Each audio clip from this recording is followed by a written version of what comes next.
What up guys? Aray ko. So ito yung bagong video natin ay kung ano yung gamot sa one eye cold, no? So tara, umpisaan na natin. So ayun guys, mga kalapatids, wala akong mapapakita sa inyo na may sakit na one eye cold, may ibon. Pero ito lang pinaka tip ko sa inyo, kasi ito ginagawa ko sa akin, look. Kapag nagkaroon kayo ng ibon na may one eye cold, huwag nyo munang bigyan ng gamot, lalo kapag YB, kasi hindi pa naman siya nalipad eh. Hayaan nyo lang muna, hayaan nyo sila mag self recover, o kahit matanda na yan, basta hindi pa kailangan talaga ng gamot. Yung sa tingin nyo na kaya pa naman niya, malakas pa siya kumain, masigla pa, at sa hindi pa mukhang madungis, o hindi pa nagmumuta yung mata, huwag nyo munang bigyan ng gamot. Ang ibigay nyo lang muna, yung init ng araw, bilad nyo lang sila. Sipon kasi yan. Pero kapag malala ng ibon nyo, yung madumi na, tapos wala nang gana kumain, dun lang kayo magbigay ng gamot. So yung gamot na binibigay ko doon ay ito, papakita ko sa inyo. Itong gamot yung binibigay ko, dexamethasone, no? Maayos, mabisa tong gamot. Gamot pang tao to, mga kalapatids, no?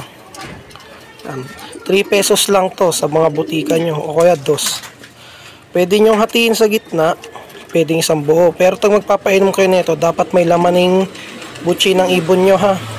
At sa ito lang pinakano ko sa iyo, dapat kailangan na kailangan malalaning ng ibon nyo, kasi masyado tong effective talaga.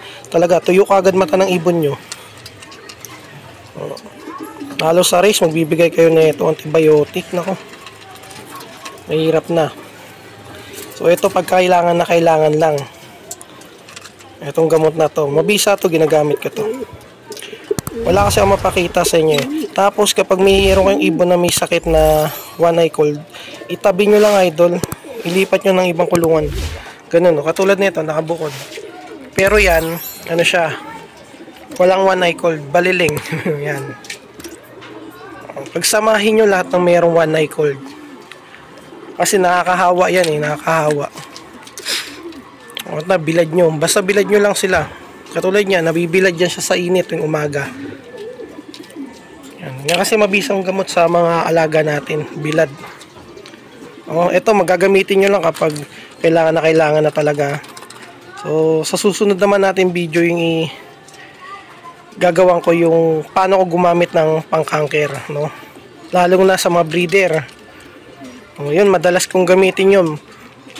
Once a month gumagamit ako ng pangkanker, kasi para malinis yung mga ibon natin. Ang kanker kasi nakukuha yan sa patuka, sa dumi. Ito naman para sa one eye cold natin, no? Yan, tip lang yan, mga kalapatids, ha.